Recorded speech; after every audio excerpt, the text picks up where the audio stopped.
14 August 2026 ବଡ଼ ଖବର। 1. Cartoon ଚଳଚ୍ଚିତ୍ରରେ ମହାପ୍ରଭୁ ଶ୍ରୀ ଜଗନ୍ନାଥଙ୍କ ରୂପକୁ ନେଇ ବିବାଦ ରହିଛି। ଏକ ଆନିମେଟେଡ୍ ଫିଲ୍ମ ବା କାର୍ଟୁନ ଚଳଚ୍ଚିତ୍ରରେ ମହାପ୍ରଭୁ ଶ୍ରୀ ଜଗନ୍ନାଥଙ୍କ କାର୍ଟୁନ ରୂପରେ ପ୍ରଦର୍ଶନ କରାଯିବାକୁ ନେଇ ଓଡ଼ିଶାରେ ତୀବ୍ର ଅସନ୍ତୋଷ ପ୍ରକାଶ ପାଇଛି। ଆଜିର ଅପଡେଟ୍। ଏହି ମାମଲାକୁ ନେଇ ଓଡ଼ିଶା ସରକାର ସୁପ୍ରିମକୋର୍ଟରେ ଦୃଢ଼ ଆପତ୍ତି ଉଠାଇଛନ୍ତି।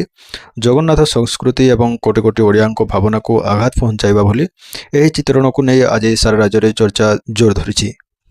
2. ଶିକ୍ଷାମନ୍ତ୍ରୀଙ୍କ ଇସ୍ତଫା ଦାବି ଏବଂ ରାଜନୈତିକ ଯୁଦ୍ଧ। ବିବାଦ ରହିଛି। ନିଟ୍ ୟୁଜି ବିବାଦକୁ କେନ୍ଦ୍ର କରି ପୂର୍ବତନ କେନ୍ଦ୍ର ଶିକ୍ଷାମନ୍ତ୍ରୀ ଧର୍ମେନ୍ଦ୍ର ପ୍ରଧାନ ଇସ୍ତଫା ପରେ ଓଡ଼ିଶାରେ ରାଜନୀତିରେ ଏବେ ସରଗରମ ଅଛି। ବିରୋଧୀ ଦଳ ନେତା ନବୀନ ପଟ୍ଟନାୟକ ଓଡ଼ିଶାର ବର୍ତ୍ତମାନର ଗଣଶିକ୍ଷା ମନ୍ତ୍ରୀଙ୍କୁ ଧର୍ମେନ୍ଦ୍ର ପ୍ରଧାନଙ୍କ ଉଦାହରଣ ଅନୁସରଣ କରି ନିଜ ପଦରୁ ଇସ୍ତଫା ଦେବାକୁ କହିଛନ୍ତି। ପାଠ୍ୟପୁସ୍ତକରେ ଭୁଲ ଏବଂ ଶିକ୍ଷା ବ୍ୟବସ୍ଥାରେ ବିଭ୍ରାଟକୁ ନେଇ ବିଜେଡି ଏବଂ କଂଗ୍ରେସ ରାଜ୍ୟ ସରକାରଙ୍କୁ ଘେରିଛନ୍ତି। 3. ଓଡ଼ିଶା ସିଏମ୍ଓ ନିଖୋଜ ଫାଇଲ ମାମଲା। ମୁଖ୍ୟମନ୍ତ୍ରୀଙ୍କ କାର୍ଯ୍ୟାଳୟ ସିଏମ୍ଓ ଗୁରୁତ୍ୱପୂର୍ଣ୍ଣ ସରକାରୀ ଫାଇଲ ଗାୟବ ହେବା ଘଟଣା ଏବେ ଏକ ବଡ଼ ବିବାଦର ରୂପ ନେଇଛି। ପ୍ରଶାସନିକ ସ୍ତରରେ ହଲଚଲ ସୃଷ୍ଟି କରିଥିବା ଏହି ସମ୍ବେଦନଶୀଳ ମାମଲା ଗୁରୁତରକୁ ଦେଖି ସରକାର ଏବଂ ତଦନ୍ତ କ୍ରାଇମବ୍ରାଞ୍ଚକୁ ହସ୍ତାନ୍ତର କରିଛି। 4. ପୂର୍ବତନ ମନ୍ତ୍ରୀ ସୁଶାନ୍ତ ସିଂ ପରଲୋକ। ବିଜେଡିର ବରିଷ୍ଠ ନେତା ତଥା ଓଡ଼ିଶାର ପୂର୍ବତନ ମନ୍ତ୍ରୀ ସୁଶାନ୍ତ ସିଂଙ୍କର 53 ବର୍ଷ ବୟସରେ ଦେହାନ୍ତ ହୋଇଯାଇଛି। ଏହି ଖବର ପ୍ରସାରିତ ହେବା ପରେ ରାଜନୈତିକ ମହଲରେ ଶୋକର ଛାୟା ଖେଳିଯାଇଛି। 5. ଓଡ଼ିଶାରେ ଝାଡ଼ାବାନ୍ତି ଏବଂ ପ୍ରବଳ ବର୍ଷାର ଆଲର୍ଟ। ଓଡ଼ିଶାରେ କେତେକ ଅଞ୍ଚଳରେ ଝାଡ଼ାବାନ୍ତି ବ୍ୟାପିବା ଯୋଗୁଁ ସ୍ଥିତି ଚିନ୍ତାଜନକ ହୋଇଛି। ଏହା ସହିତ 14 ଅଗଷ୍ଟ ପାଇଁ ପାଣିପାଗ ବିଭାଗ ପକ୍ଷରୁ ଓଡ଼ିଶାର ଅନେକ ଜିଲ୍ଲାକୁ ପ୍ରବଳ ବର୍ଷାର ସତର୍କ ସୂଚନା ଜାରି କରାଯାଇଛି, ଯାହା ସ୍ଥାନୀୟ ପ୍ରଶାସନ ପାଇଁ ଚ୍ୟାଲେଞ୍ଜ ସୃଷ୍ଟି କରିଛି। ଓଡ଼ିଶା ନିଟ୍ କାଉନସେଲିଂ 202 ଜେଷ୍ଟ ମେରିଟ୍ ଲିଷ୍ଟ। ଛାତ୍ର ସମସ୍ୟା। କମିଟି ପକ୍ଷରୁ Odisha NEET counselling merit list ପ୍ରକାଶ ପାଇଛି।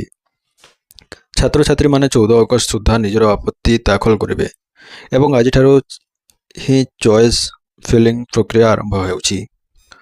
ସୁଭଦ୍ରା ଯୋଜନା ଆବେଦନ ଫର୍ମକୁ ନେଇ କଳାବଜାରୀ ବିବାଦ।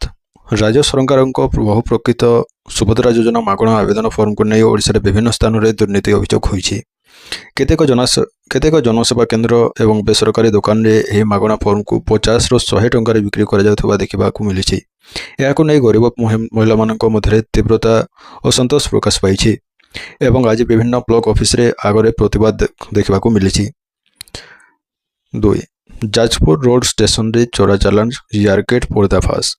କାଲି ରାତିରୁ ଆଜି ସକାଳ ମଧ୍ୟରେ ରେଳବାଇ, ପୋଲିସ, ଜିଆର୍ପି ଏବଂ ଆର୍ପିଏଫ୍ ପକ୍ଷରୁ ଯାଜପୁର ରୋଡ୍ ଷ୍ଟେସନରେ ଏକ ବଡ଼ ଧରଣର ମାନବ ଚଲାଣ ଏବଂ ନିଶାଦ୍ରବ୍ୟ ଚୋରା ଚାଲାଣ ମାମଲା ଧରାପଡ଼ିଛି। ଘଟଣାରେ ସମ୍ପୃକ୍ତ 4 ଜଣଙ୍କୁ ଗିରଫ କରାଯାଇ ଅଧିକ ପଚରା ଉଚରା ଚାଲିଛି। ଓଡ଼ିଶା ଖାଦ୍ୟ ସୁରକ୍ଷା ତାଲିକାରୁ ଅଯୋଗ୍ୟ ହିତାଧିକାରୀ ବାଦ ପଡ଼ିବାକୁ ନେଇ ହଟଚମଟ। ରାସନ କାର୍ଡ ଯାଞ୍ଚ ପ୍ରକ୍ରିୟା ପରେ ହଜାର ଅଯୋଗ୍ୟ ହିତାଧିକାରୀ ନାମ କଟିବା ପାଇଁ ସରକାରଙ୍କ ନିର୍ଦ୍ଦେଶ ଦିଆଯାଇଛି। ଏହି ନିଷ୍ପତ୍ତି ପରେ ଅନେକ ପ୍ରକୃତ ଗରିବ ଲୋକମାନଙ୍କର ନାମ ମଧ୍ୟ ତାଲିକାରୁ ବାଦ ପଡ଼ିଯାଇଥିବା ଅଭିଯୋଗ ହୋଇଛି। ଆଜି ସକାଳୁ ବିଭିନ୍ନ ପଞ୍ଚାୟତ କାର୍ଯ୍ୟରେ ଘେରାଉ କରି ସ୍ଥାନୀୟ ଲୋକେ ଉତ୍ତେଜନା ସୃଷ୍ଟି କରିଛନ୍ତି। ଭୁବନେଶ୍ୱର କଟକ ଟ୍ୱିନ୍ ସିଟିରେ ବଢ଼ୁଥିବା ପ୍ରଶାସନିକ ସମାଲୋଚିତ। ଓଡ଼ିଶାରେ ବର୍ଷା ଜାରି ରହିଥିବା ବେଳେ ରାଜଧାନୀ ଭୁବନେଶ୍ୱର ଏବଂ କଟକ କେତେକ ଅଞ୍ଚଳରେ ଡେଙ୍ଗୁ ରୋଗୀଙ୍କ ସଂଖ୍ୟା ଦ୍ରୁତଗତିରେ ବଢ଼ିବାରେ ଲାଗିଛି। ସ୍ଥାନୀୟ ମ୍ୟୁନିସିପାଲିଟି କର୍ପୋରେସନର ସଫାଇ ଏବଂ ମଶା ତେଲ ସ୍ପ୍ରେ ବ୍ୟବସ୍ଥାରେ ଶିଥିଳତାକୁ ନେଇ ସାଧାରଣ ଜନତା ସରକାରଙ୍କୁ ତୀବ୍ର ସମାଲୋଚନା କରୁଛନ୍ତି। ଏ ଥିଲା ଆଜିର କିଛି ଖବର। ଧନ୍ୟବାଦ।